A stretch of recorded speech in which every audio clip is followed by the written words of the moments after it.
In 1896, a piece of uranium left in a dark drawer did something impossible. It fogged a photographic plate as if it had been exposed to light. This accident revealed radioactivity, the spontaneous, violent release of energy from the heart of an atom. This isn't a human invention, it's a natural process. Deep inside an atom's nucleus, a battle rages. The electrostatic force tries to shove the positive protons apart, while the strong nuclear force, a kind of cosmic glue, struggles to hold everything together. In heavy atoms like uranium, the nucleus is just too big and unstable. The glue gives way, the nucleus decays. It can happen in three main ways. First is alpha decay, the heavyweight. The nucleus spits out a bulky particle of 2 protons and 2 neutrons.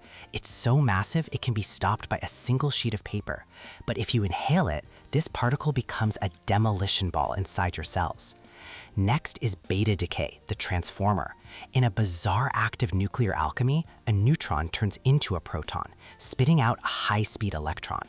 The atom literally changes into the next element on the periodic table. Beta particles are faster, zipping through paper but stopped by a thin sheet of aluminum. Finally, there's gamma decay. This isn't a particle, but a pure invisible blast of energy. After an alpha or beta decay, the nucleus sheds its leftover energy as a gamma ray. It has no mass and no charge. It is a ghost that passes through our bodies with ease, requiring several centimeters of lead or a meter of concrete to be stopped. All three are dangerous because they are ionizing. They rip electrons from your body's atoms. If that atom is part of your DNA, the damage can cause mutations and cancer. It's a fundamental force of change, a process that can both create and destroy.